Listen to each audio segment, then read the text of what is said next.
Hello everyone, welcome back to my channel. कैसे हो आप सभी? आई एम श्योर कि आप सभी लोग ठीक होंगे।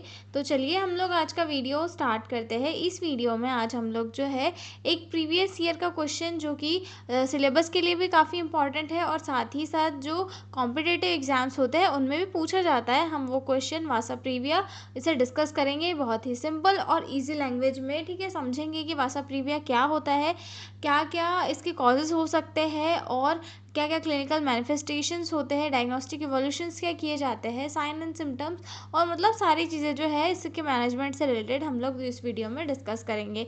तो जो लोग भी चैनल पर नए हैं वो लोग चैनल को सब्सक्राइब कर लें और अगर आपको पीडीएफ नोट्स की रिक्वायरमेंट हो तो डिस्क्रिप्शन में मेरा मेल दिया हुआ है, आप उस पर कॉन्टैक्ट करके पीडीएफ नोट्स ले सकते हो। तो चलिए स्टार्ट करते हैं वासा प्रीविया। ठीक है, वासा प्रीविया को डिस्कस करने से पहले मैं आपको थोड़ा एंटीनेटल हेमरेज के बारे में बता देती हूँ। ठीक है, एंटीनेटल हेमरेज क्या होता है? एंटीनेटल हेमरेज एक ऐसी कंडीशन होती है जहाँ पर प्रेगनेंसी की कंडीशन में प्रेगनेंसी के 28 वीक से लेकर अगर डिलीवरी तक फीमेल को किसी भी टाइप का कोई वेजाइनल ब्लीडिंग हो तो इसे जो है एंटीनेटल हेमरेज कहा जाता है। ठीक है, एंटीनेटल हेमरेज के जो है तीन मेजर रीज़न होते हैं जिसमें सबसे पहला होता है प्लेसेंटा प्रीविया, जहाँ पर प्लेसेंटा जो है अपनी जगह से मतलब एक नॉर्मल प्लेस पे ना रहकर सर्वाइकल ओस की ओपनिंग की जगह पे, इंटरनल सर्वाइकल ओस की ओपनिंग की जगह पे आ जाता है, जिसकी वजह से हैमरेज होता है फीमेल को।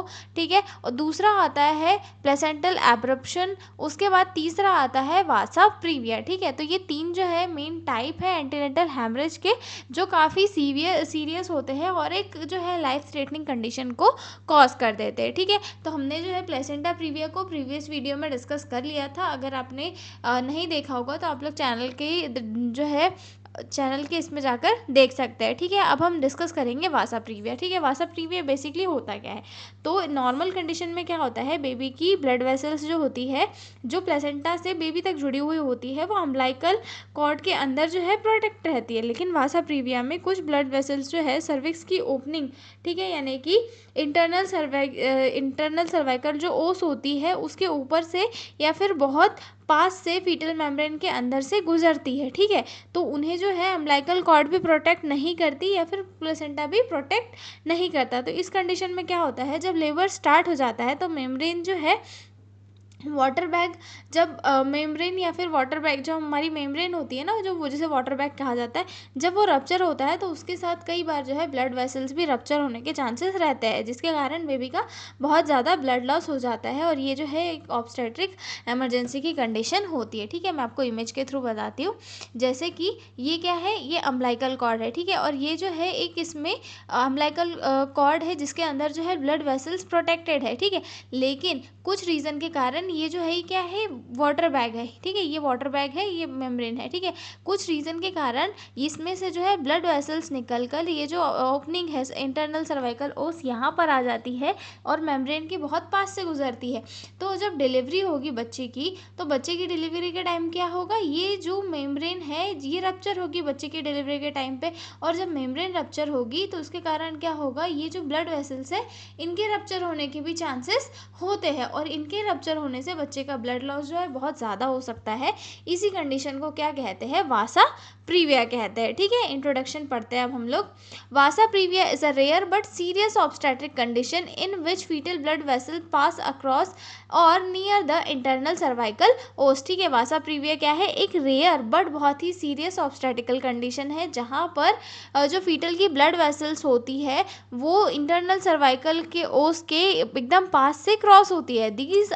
These vessels are not protected by the umbilical cord or placenta and are at risk of rupture during labour और रप्चर ऑफ मेम्ब्रेन। ठीक है, और ये जो है किसी भी तरीके से अम्बिलिकल कॉर्ड और प्लेसेंटा के द्वारा प्रोटेक्टेड नहीं होती और इनका जो है रप्चर होने का रिस्क होता है कब, लेबर के दौरान। ठीक है, जब मेम्ब्रेन रप्चर होती है तो उस दौरान जो है इनके रप्चर होने के चांसेस होते हैं, जिसके कारण सीवियर ब्लड लॉस होता है। ठीक है, डेफिनेशन देखते हैं। Vasa previa is a condition where unprotected fetal blood vessels run through the fetal membranes over or close to the internal cervical os, placing the fetus at high risk of severe hemorrhage if the vessels rupture. ठीक है, वासा previa क्या है, एक ऐसी condition है जहां पर fetal की अनप्रोटेक्टेड ब्लड वेसल्स जो होती है फीटल मेम्ब्रेन या फिर इंटरनल सर्वाइकल ओस के पास पहुंच जाती है या फिर उसके पास प्लेस रहती है, और यहाँ जहाँ पर जो है हाई रिस्क होता है सीवियर हेमरेज का अगर ब्लड वेसल रैप्चर हुई तो. ठीक है, समझ में आ गई डेफिनेशन क्या बोल रही है कि वासा प्रीविया एक ऐसी कंडीशन है जहाँ पर फीटस की अनप्रोटेक्टेड ब्लड वेसल्स जो होती है वो फीटल मेम्ब्रेन या फिर इंटरनल सर्वाइकल ओस के पास पहुँच जाती है, प्लेस हो जाती है, और जब बच्चे की डिलीवरी होती है या फिर जो मेम्ब्रेन रप्चर होती है उस टाइम पे इनका जो है रप्चर होने का रिस्क रहता है, जिसके कारण सीवियर हेमरेज होने के चांसेस होते हैं. ठीक है, समझ में आ गई डेफिनेशन. अब हम देखेंगे टाइप्स ऑफ वासा प्रीविया.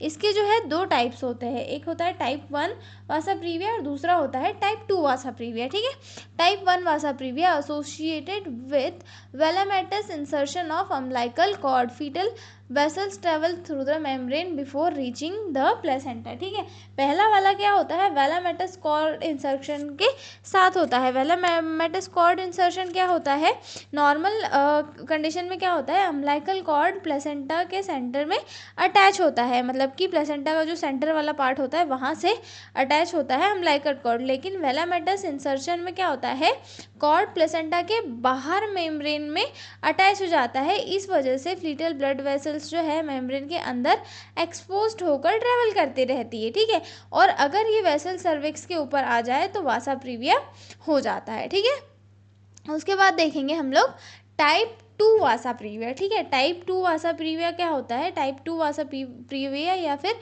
इसे जो है बाइलोब प्लेसेंटा और सक्सिन्ट्यूरेटेड या फिर एसेसरी प्लेसेंटल लोब के कारण भी होता है. ठीक है, fetal blood vessel connect to the placental lobe and cross the cervical os. ठीक है, इसमें क्या होता है कि दो लोब होती है प्लेसेंटा की, एक बड़ी लोब होती है और एक छोटी लोब होती है. ठीक है, इसमें बाइलोब प्लेसेंटा दिखा हुआ है ना, कि प्लेसेंटा के दो लोब होते हैं, ये काफ़ी रेयर कंडीशन होती है, यानी कि यहाँ पर जो है दो प्लेसेंटा होते हैं. ठीक है, प्लेसेंटा दो लोब्स में डिवाइड हो जाता है यहाँ पे. ठीक है, बाइलोब प्लेसेंटा यानी कि प्लेसेंटा का दो लोब में डिवाइड हो जाना, और दूसरा होता है सक्सिन्ट्यूरेटेड प्लेसेंटा यानी कि प्लेसेंटा के मेन प्लेसेंटा के साथ एक और एसेसरी लोब का प्रेजेंट होना. ठीक है, इन दोनों केसेस में क्या होता है कि लोब को कनेक्ट करने वाली ब्लड वेसल्स कभी कभी सर्विक्स के ऊपर से निकलती है और वासा प्रीविया को क्रिएट कर देती है. मतलब कि अब दो लोब रहेगी दो तो साइड पे, तो दोनों जो है बच्चे को कनेक्ट करने के लिए कहीं ना कहीं सर्वाइकल ओस के ऊपर से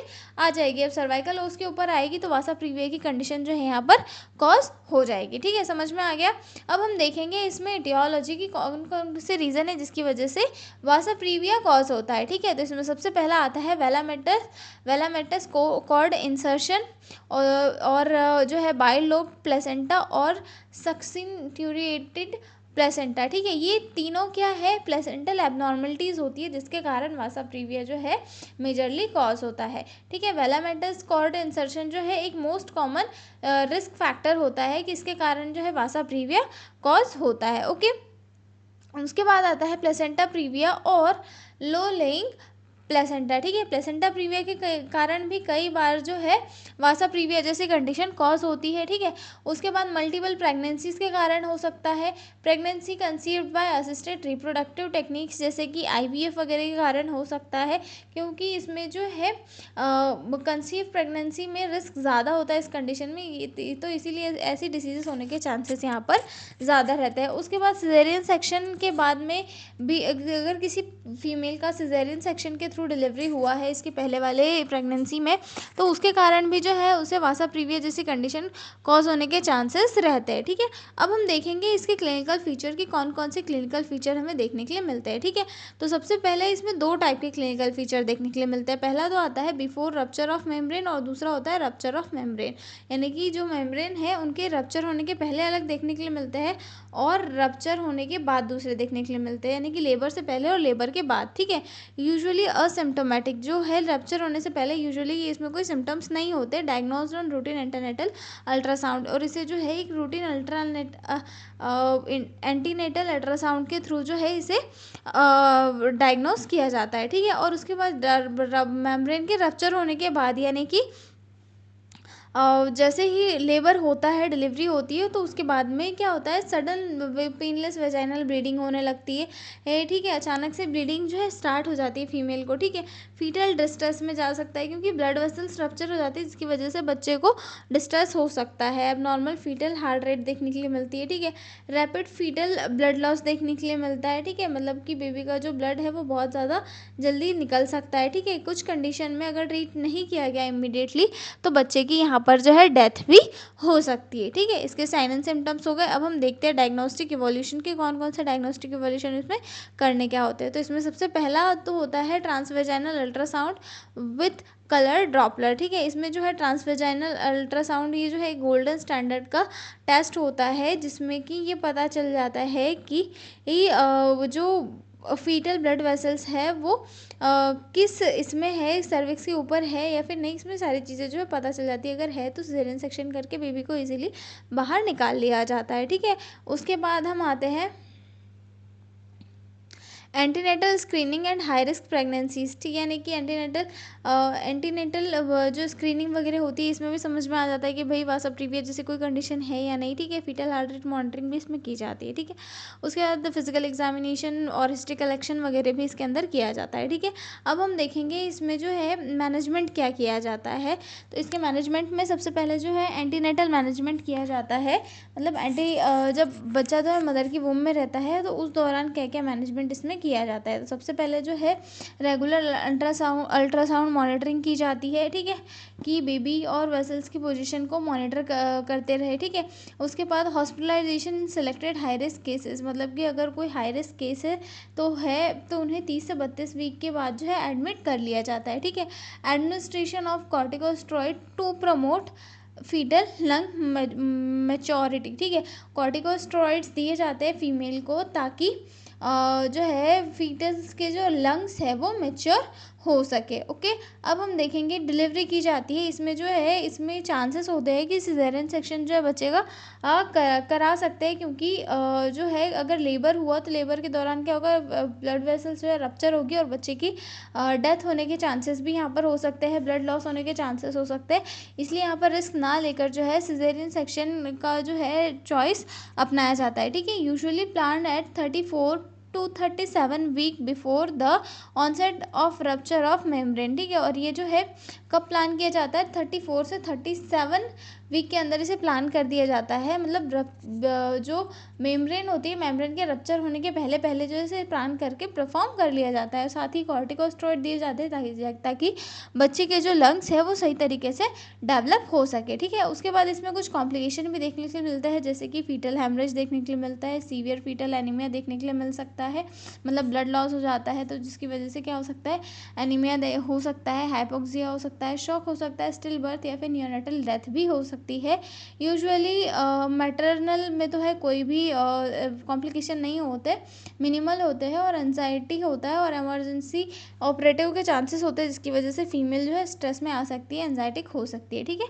तो ये क्वेश्चन हमारा यहीं पर होता है कंप्लीट। वासा प्रीविया क्या है, वासा प्रीविया एक रेयर बट ऑब्स्टेट्रिकल कंडीशन होती है जहाँ पर ब्लड वेसल्स जो है इंटरनल सर्वाइकल उसके पास से क्रॉस हो जाती है और ये ब्लड वेसल्स अनप्रोटेक्टेड होती है, जिसकी वजह से डिलीवरी के टाइम पे ये ब्लड वेसल्स रप्चर होकर हेमरेज, सीवियर हेमरेज जो है कॉज कर सकती है, ठीक है। तो ये हमारा क्वेश्चन यहीं पर होता है कंप्लीट। अब हम मिलेंगे अगले वीडियो में एक नए क्वेश्चन के साथ, तब तक आप लोग बने रहिए मेरे साथ। और अगर आपको पीडीएफ नोट्स की रिक्वायरमेंट हो तो डिस्क्रिप्शन में मेरा मेल दिया हुआ है, आप उस पर कॉन्टैक्ट करके पीडीएफ नोट्स ले सकते हो। तो मिलते हैं अगले वीडियो में, तब तक के लिए बाय बाय।